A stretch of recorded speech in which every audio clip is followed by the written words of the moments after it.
Hello friends, how are you. G K 2020 YouTube channel के NCERT video series में आप सभी दोस्तों का हार्दिक स्वागत है। पिछले कुछ दिनों से हम भारतीय कला एवं संस्कृति में एक के बाद एक टॉपिक की चर्चा करते आ रहे हैं। आज भी इसी सब्जेक्ट में एक नए टॉपिक की हम चर्चा करने वाले हैं। तो आज का हमारा टॉपिक है प्रमुख भारतीय भाषाएं और लिपियां। क्या आज हम इस वीडियो में प्रमुख भारतीय भाषाएं और लिपियों के बारे में बात करने वाले हैं। तो इस वीडियो में आप लास्ट तक बने रहिए। लास्ट में कमेंट सेक्शन में जरूर बताना कि आपको यह वीडियो कैसा लगा। और जब हमारा संविधान दोस्तों लागू हुआ तब हमारे संविधान द्वारा मान्यता प्राप्त भाषाओं की संख्या कितनी थी? 14 थी। और बाद में यह बढ़कर कितनी हो गई है? 22 हो गई है। यानी कि हमारे संविधान द्वारा मान्यता प्राप्त भाषाओं की बात भी इसी वीडियो में हम करने वाले हैं। कॉन्स्टिट्यूशन में कौन से अनुच्छेद में भारतीय भाषाओं के बारे में जिक्र किया गया है, कौन से भाग में इनसे जुड़े हुए प्रावधान है, संविधान की कौन सी अनुसूची में यह संविधान द्वारा मान्यता प्राप्त भाषाओं की बात है, सभी आपके डाउट इस वीडियो में मैं क्लियर करने वाला हूं। तो वीडियो में लास्ट तक बने रहिए। लास्ट में कमेंट सेक्शन में बताना कि आपको यह वीडियो कैसा लगा। ओके, चलिए बिना वक्त गवाए स्टार्ट करें। तो भारत भाषाई विविधता से परिपूर्ण देश है। यहाँ अनेक प्रकार की भाषाएं एवं बोलियां अस्तित्व में है। भारतीय भाषाओं का वर्गीकरण मुख्यतः 4 भाषा परिवारों के अंतर्गत किया जाता है। यह 4 भाषा परिवार कौन कौन से? तो आर्य भाषा परिवार, द्रविड़ भाषा परिवार, ऑस्ट्रिक भाषा परिवार और चीनी तिब्बती भाषा परिवार। एक बार फिर से देखो, भारत भाषाई विविधता से परिपूर्ण देश है। यहाँ अनेक प्रकार की भाषाएं एवं बोलियां अस्तित्व में है। भारतीय भाषाओं का वर्गीकरण मुख्यतः 4 भाषा परिवारों के अंतर्गत किया गया है। आर्य भाषा परिवार, द्रविड़ भाषा परिवार, ऑस्ट्रिक भाषा परिवार और चीनी तिब्बती भाषा परिवार। लेकिन सबसे पहले हम यह वर्गीकरण में आर्य भाषा परिवार की बात करते हैं। चलिए इस क्वेश्चन का आंसर बताइए। पहले तो ऐसा क्वेश्चन एग्जामिनेशन में आए, सिंपल सी बात है, मैंने आपको बता दिया। भारतीय भाषाओं का वर्गीकरण मुख्यतः कितने भाषा परिवारों के अंतर्गत किया गया है? सिंपल सी बात है, मैंने आपको बता दिया कि भारतीय भाषाओं का वर्गीकरण मुख्यतः 4 भाषा परिवारों के अंतर्गत किया गया है। सही आंसर है ऑप्शन बी 4। और यहाँ पर मैंने आपको बताया था कि भारतीय भाषाओं का वर्गीकरण मुख्यतः 4 भाषा परिवारों के अंतर्गत किया गया है। लेकिन सबसे पहले बात करते हैं आर्य भाषा परिवार की। तो आर्य भाषा परिवार से संबंधित हमारे भारत देश की कुल जनसंख्या के 74% लोग आर्य भाषा परिवार से संबंधित है। भारत की 2/3 से अधिक आबादी इसी परिवार की भाषाएं बोलती है और इस परिवार का संबंध आर्यों से है। और इस प्रमुख भाषा परिवार की आधार भाषा कौन सी मानी गई है? संस्कृत मानी गई है। एक बार फिर से देखो कि भारत की 2/3 से अधिक आबादी इसी परिवार की भाषाएं बोलती है और इस परिवार का संबंध आर्यों से है और इस प्रमुख भाषा परिवार की आधार भाषा संस्कृत मानी गई है। और इसमें सम्मिलित अन्य भाषाएं कौन कौन सी? तो दोस्तों याद रखना, प्रमुख भाषा है संस्कृत। इसके अलावा मराठी, बंगाली, हिंदी, पंजाबी, गुजराती, उड़िया, असमी, सिंधी, उर्दू, कश्मीरी, मैथिली, डोगरी एवं राजस्थानी, यह सभी भाषाएं आर्य भाषा परिवार से संबंधित है। एक बार फिर से देखो, और आप जो भी राज्य से बिलोंग करते हैं तो आपकी भाषा है, आपके राज्य की भाषा है, वो कौन से भाषा परिवार से संबंधित है वो आपको पता चल गया। जैसा कि मुझे पता चल गया कि मेरी भाषा गुजराती है, मैं गुजरात से बिलोंग करता हूँ, तो मैं आर्य भाषा परिवार की भाषा बोलता हूँ। क्या आर्य भाषा परिवार की भाषा है गुजराती, तो मैं गुजराती बोलता हूँ। और दोस्तों गुजराती में एक सेंटेंस बोलकर मैं आपको दिखाऊं, तमे मारा गुजरात में आवजो, हूँ तमारू स्वागत करीश। मीनिंग क्या हुआ कि आप मेरे गुजरात में एक बार आइए, मैं आपका स्वागत करने वाला हूं। ओके, चलो आगे बढ़िए। तो चलिए इस क्वेश्चन का आंसर बताइए। भारत की 2/3 से अधिक आबादी कौन सी भाषा ये बोलती है? सिंपल सी बात है, भारत की 2/3 से अधिक आबादी कौन सी भाषा बोलती है? आर्य भाषा परिवार की भाषा बोलती है। सही आंसर है ऑप्शन डी। संस्कृत, मराठी, बंगाली किस भाषा परिवार का समूह है? तो मैंने आपको लिस्ट बताई ना, बताइए। संस्कृत, मराठी, बंगाली किस भाषा परिवार का समूह है? आर्य भाषा परिवार का समूह है। सही आंसर है ऑप्शन डी।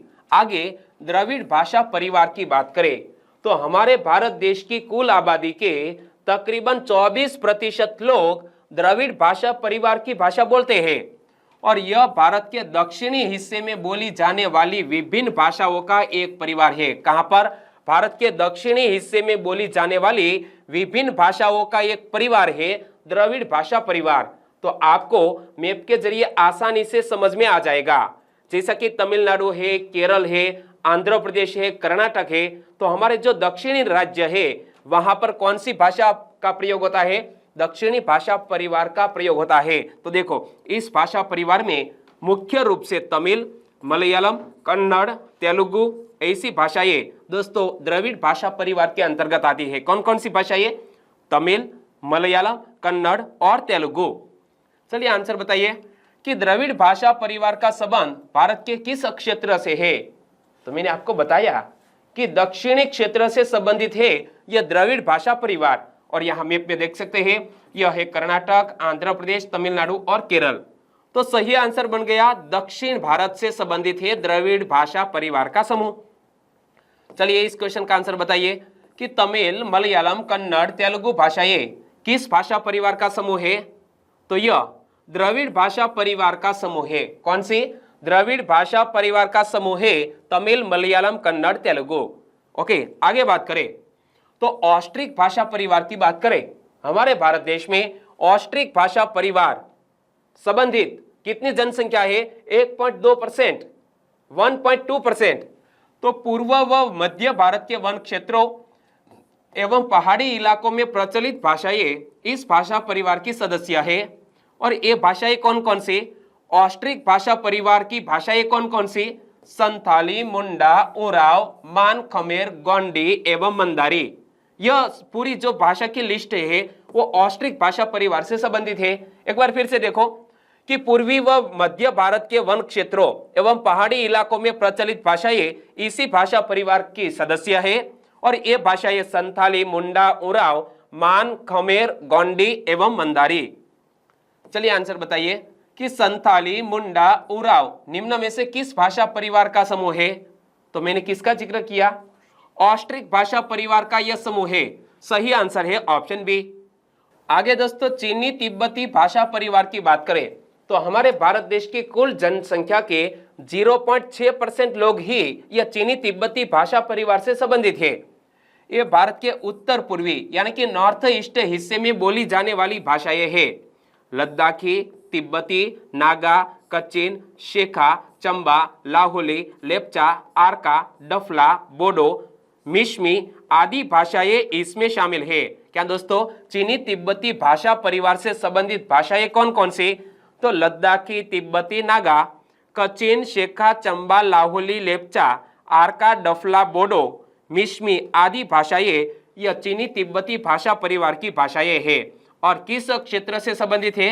याद रखना, भारत के उत्तर पूर्वी हिस्से में बोली जाने वाली भाषाएं हैं। चलिए आंसर बताइए कि लेप्चा, आरका, डफला, बोडो निम्न में से किस भाषा परिवार का समूह है? किस भाषा परिवार का? चीनी तिब्बती भाषा परिवार का समूह है। सही आंसर ऑप्शन सी। और दोस्तों अब कॉन्स्टिट्यूशन के लिहाज से हमारे संविधान की कौन सी अनुसूची में, कौन से संविधान के भाग में यह भारत देश की भाषाओं के बारे में जिक्र मिलता है, वो हमारे लिए मोस्ट आईएमपी टॉपिक है। तो आपकी नजर यहां स्क्रीन पर जमाइए रखिए, क्योंकि आने वाली एग्जामिनेशन में कॉन्स्टिट्यूशन के लिहाज से और भाषा से संबंधित कोई क्वेश्चन पूछ लिया जाए तो इस वीडियो से कवर हो जाएगा। तो 8वीं अनुसूची दोस्तों भाषा से संबंधित है और भारत की 97% आबादी सिर्फ 23 भाषाएं ही बोलती है। क्या? हमारे भारत देश की 97% आबादी सिर्फ 23 भाषा ही बोलती है, जिनमें से 22 भाषाओं को भारत के संविधान की 8वीं अनुसूची में रखा गया है। तो यहां से क्वेश्चन निकल सकता है कि हमारे संविधान द्वारा मान्यता प्राप्त भाषाओं का जिक्र संविधान की किस अनुसूची में किया गया है? तो हमारा आंसर होना चाहिए 8वीं अनुसूची में। और मूल संविधान में 14 भाषाओं को ही 8वीं अनुसूची में स्थान मिला था। जब हमारा संविधान लागू हुआ, लागू कब हुआ, स्वीकार कब किया गया, वो दोनों डेट आपको याद होगी। यदि याद है तो नीचे कमेंट सेक्शन में लिख सकते हैं। तो मूल संविधान में 14 भाषाओं को ही 8वीं अनुसूची में स्थान मिला था। और ये 14 भाषाएं कौन कौन सी? तो संस्कृत, हिंदी, बांग्ला, उर्दू, मराठी, तमिल, तेलुगु, मलयालम, कन्नड़, पंजाबी, गुजराती, कश्मीरी, असमिया और उड़िया। जब हमारा संविधान लागू हुआ तब हमारे संविधान की 8वीं अनुसूची में सिर्फ 14 भाषाओं को ही स्थान मिला था। चलिए आंसर बताइए कि मूल संविधान में कितनी भाषाओं को ही 8वीं अनुसूची में स्थान मिला था? कितनी? 14 भाषाओं को। वेरी नाइस, आपका ध्यान स्क्रीन पर लगातार बनाइए रखिए। आगे 21वें संविधान संशोधन अधिनियम 1967 के द्वारा सिंधी को, 71वें संविधान संशोधन अधिनियम 1992 के द्वारा कोंकणी, मणिपुरी एवं नेपाली को तथा 92वें संविधान संशोधन अधिनियम 2003 के द्वारा बोडो, डोगरी, संथाली और मैथिली को संविधान की 8वीं अनुसूची में जगह मिली। और दोस्तों, हमारी चैनल पर जीके 2020 चैनल पर मैंने एक शॉर्ट वीडियो बनाया है, तकरीबन 45 सेकंड का यह वीडियो, जिसमें हमारे संविधान द्वारा मान्यता प्राप्त सभी भाषाओं की बात मैंने कर ली है और कैसे याद रख सकते हैं उनकी शॉर्टकट ट्रिक्स भी मैंने वहां पर बताई है। तो याद रखिएगा कि 21वां संविधान संशोधन अधिनियम 1967, इसके तहत सिंधी भाषा को हमारे संविधान में स्थान मिला, 8वीं अनुसूची में जोड़ा गया।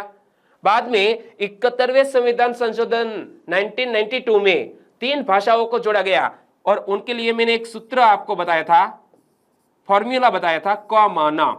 तो कॉमन से 3 शब्द बन जाएंगे। क बोले तो कोंकणी, म बोले तो मणिपुरी और न से नेपाली।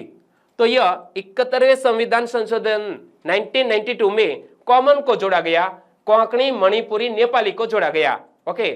और 92वें संविधान संशोधन अधिनियम 2003 के द्वारा दोस्तों बोडो, डोगरी, मैथिली, संथाली, एक साथ आप सीक्वेंस में बोल सकते हैं, बोडो, डोगरी, मैथिली, संथाली, यह 4 भाषाओं को 8वीं अनुसूची में जगह मिली, जिसकी वजह से हमारे संविधान द्वारा मान्यता प्राप्त भाषाओं की संख्या कितनी हो गई?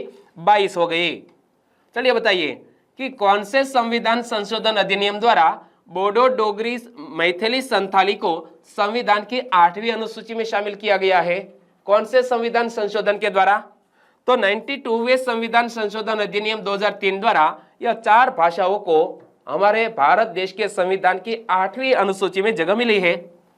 भाषा संबंधी संवैधानिक प्रावधान, दोस्तों यह टॉपिक भी मोस्ट आईएमपी है कि हमारे भाषा संबंधी प्रावधान संविधान में कहां पर किया गया है। देखो, भारतीय संविधान के भाग 17 में अनुच्छेद 343 से 351 तक राजभाषा से संबंधित प्रावधान दर्ज है। यहां से क्वेश्चन निकल सकता है कि राजभाषा से संबंधित प्रावधान संविधान के किस भाग में किया गया है?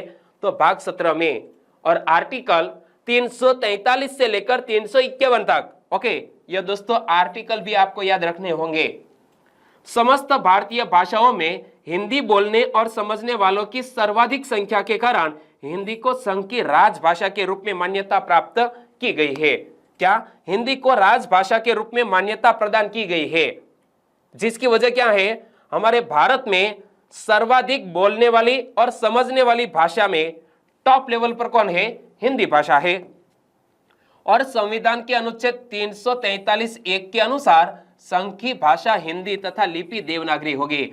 यहां से दोस्तों यह आर्टिकल का जो नंबर है वो भी याद रख लीजिए कि संविधान के किस अनुच्छेद के अनुसार संघ की भाषा हिंदी और लिपि देवनागरी होगी। तो आपका आंसर क्या होना चाहिए?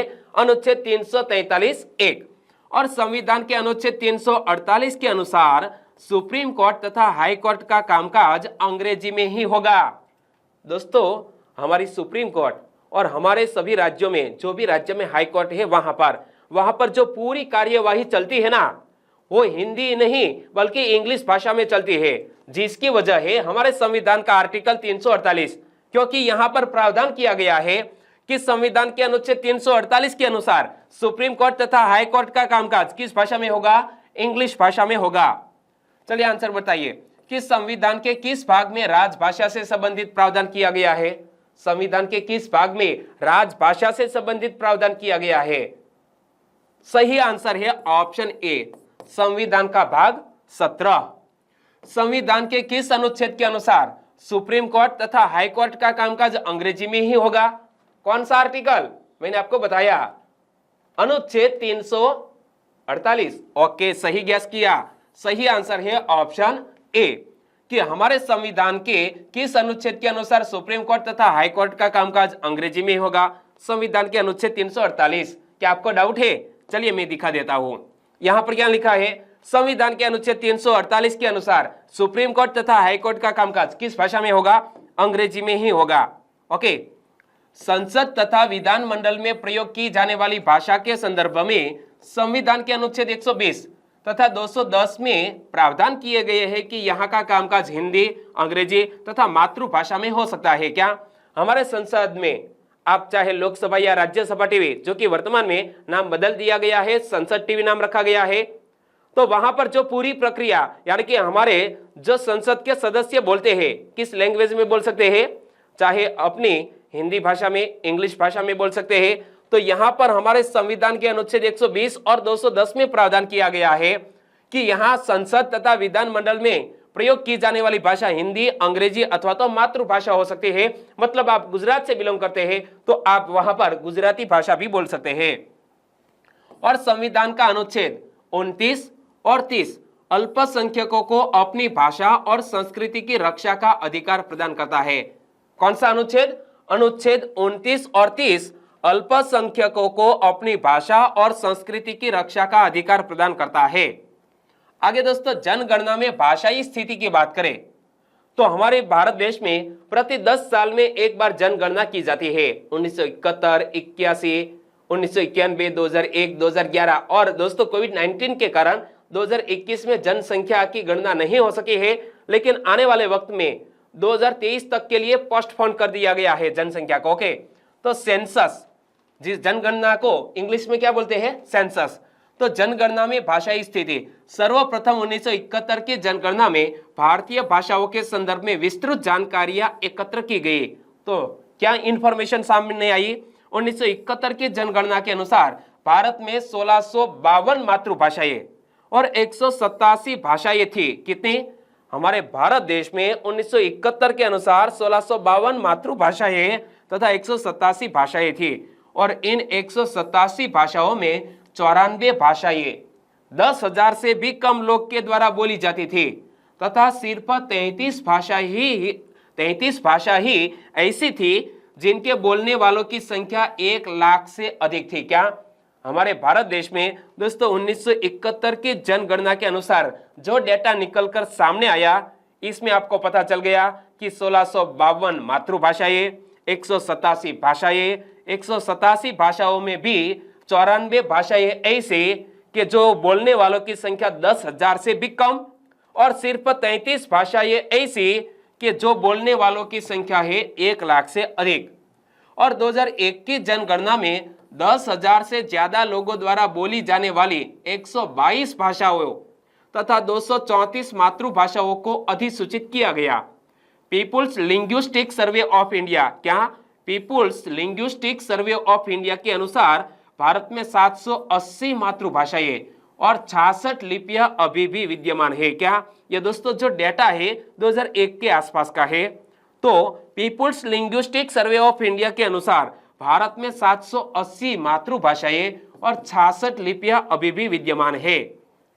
अरुणाचल प्रदेश में सर्वाधिक 90 भाषाएं तथा पश्चिम बंगाल में सर्वाधिक 9 लिपियों की रिपोर्ट दी गई है। क्या अरुणाचल प्रदेश में सर्वाधिक 90 भाषाएं और पश्चिम बंगाल में सर्वाधिक 9 लिपियों की रिपोर्ट दी गई। और भाषा विविधता के क्षेत्र में भारत को पूर्वोत्तर जो भाग है तथा जनजातीय इलाका है वो ज्यादा धनी है। क्या भाषा विविधता के क्षेत्र में हमारा जो नॉर्थ ईस्ट क्षेत्र है यानी कि पूर्वोत्तर क्षेत्र है, वहां पर सबसे अधिक भाषा वैविध्य मिलता है और जनजातीय इलाका भी ज्यादा कहां पर है? पूर्वोत्तर भारत में। चलिए आंसर बताइए कि भाषा विविधता के क्षेत्र में भारत का कौन सा भाग ज्यादा धनी है? तो हमारा आंसर होना चाहिए पूर्वोत्तर भाग है वो ज्यादा धनी है। सही आंसर बनता है ऑप्शन डी। और भाषाई जनगणना 2001 के अनुसार देश में 29 भाषाएं ऐसी है जिनके प्रयोगकर्ता 10 लाख या जनसंख्या के 0.1% से अधिक है।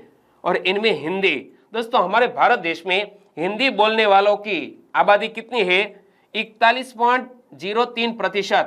बांग्ला बोलने वाले की आबादी है 8.11%, तेलुगु 7.19%, मराठी 6.99% तथा तमिल 5.91%। प्रथम 5 भाषाएं हैं जिन्हें सर्वाधिक उपयोग में लाया जाता है। दोस्तों हमारे भारत देश की प्रमुख 5 भाषाएं कौन कौन सी? तो हिंदी, बांग्ला, तेलुगु, मराठी तथा तमिल। चलिए आंसर बताइए। भारत में कितने प्रतिशत लोग हिंदी भाषा बोलते हैं? सिंपल सी बात है, मैंने आपको परसेंटेज में बता दिया। भारत के कितने प्रतिशत लोग हिंदी भाषा बोलते हैं? 41.03% लोग हिंदी भाषा बोलते हैं। सही आंसर है ऑप्शन ए। 2001 की जनगणना के मुताबिक अभी भी लगभग 59% भारतीय गैर हिंदी भाषा बोलते हैं, परंतु 1971 की जनगणना से ही हिंदी भाषी लोगों की तादाद में बढ़ोतरी होती दिख रही है, जबकि बांग्ला, तेलुगु, मराठी, तमिल व उर्दू भाषी लोगों की संख्या में गिरावट आई है। फिर से एक बार कि 2001 की जनगणना के मुताबिक अभी भी लगभग 59% भारतीय गैर हिंदी भाषा बोलते हैं, परंतु 1971 की जनगणना से ही हिंदी भाषी लोगों की तादाद में बढ़ोतरी होती दिख रही है, जबकि बांग्ला, तेलुगु, मराठी, तमिल व उर्दू भाषी लोगों की संख्या में गिरावट आई है। 2001 की जनगणना से यह भी पुष्ट होता है कि पंजाबी, मैथिली, कश्मीरी और नेपाली की स्थिति 1971 के बाद से सुधरी है और इनके बोलने वाले बढ़ रहे हैं। कौन कौन सी भाषा के बोलने वाले बढ़ रहे हैं? पंजाबी, मैथिली, कश्मीरी और नेपाली की जो स्थिति है इसमें सुधार आया है, यानी कि यह भाषा बोलने वालों की तादाद में बढ़ोतरी हो रही है। और दोस्तों नोट कर लीजिए कि People's linguistic survey of India ने भारतीय भाषाओं पर वृहद शोध किया है, जिसे हिंदी में 33 खंडों में प्रकाशित करने का विचार है। फिलहाल भाषाई आधार पर जनगणना 2011 के आंकड़े स्पष्ट नहीं है। अंततः PLSI की रिपोर्ट का इंतजार अभी करना होगा। आगे दोस्तों शास्त्रीय यानी कि श्रेणीय भाषाओं की बात करें तो शास्त्रीय भाषाएं किसको कहा जाता है? वह प्राचीन भारतीय भाषा जिसका 1500 से 2000 साल पहले का साहित्यिक साक्ष्य उपलब्ध है, उसे भारत सरकार द्वारा शास्त्रीय भाषा का दर्जा दिया जाता है। क्या? वह प्राचीन भारतीय भाषा जिसका 1500 से 2000 साल पहले का साहित्यिक साक्ष्य उपलब्ध है, उसे भारत सरकार द्वारा शास्त्रीय भाषा का दर्जा दिया जाता है। और इसके तहत उस श्रेणीय भाषा को यानी कि उस शास्त्रीय भाषा को शोध व अनुसंधान हेतु एक मुश्त 100 करोड़ की धनराशि आवंटित की जाती है। अभी तक 6 भाषाओं को यह दर्जा प्रदान किया जा चुका है। तो यह 6 शास्त्रीय भाषाएं कौन कौन सी? याद रखना, तमिल, संस्कृत, तेलुगु, कन्नड़, मलयालम और उड़िया। ये हमारे भारत देश के 6 शास्त्रीय भाषाएं हैं। बहुत ही अच्छी इंफॉर्मेशन है, याद रख लीजिएगा कि इसके तहत यानी कि शास्त्रीय भाषा में आपको शोध व अनुसंधान करना है तो एक मुश्त 100 करोड़ की धनराशि आवंटित की जाती है। अभी तक 6 भाषाओं को यह दर्जा दिया जा चुका है। 6 भाषाओं के नाम: 2004 में तमिल भाषा को शास्त्रीय भाषा का दर्जा प्राप्त हुआ, 2005 में संस्कृत को, 2006 में तेलुगु को, 2008 में कन्नड़ को, 2013 में मलयालम को और 2014 में उड़िया को शास्त्रीय भाषा का दर्जा प्राप्त हुआ है। तो यहाँ इस वीडियो को हम खत्म करते हैं। आगे पार्ट में दोस्तों हम भारतीय लिपियों के बारे में बात करने वाले हैं और यह पार्ट आपको अच्छा लगा है तो वीडियो को लाइक करें और आपके दोस्तों को इस वीडियो की लिंक फेसबुक, व्हाट्सएप या टेलीग्राम के जरिए शेयर करना मत भूलिएगा। बस छोटी सी उम्मीद के साथ वीडियो खत्म करेंगे। कल मिलेंगे और कल वाले पार्ट में हम भारतीय लिपियों के बारे में बात करेंगे। ओके, टेक केयर एंड जय हिंद।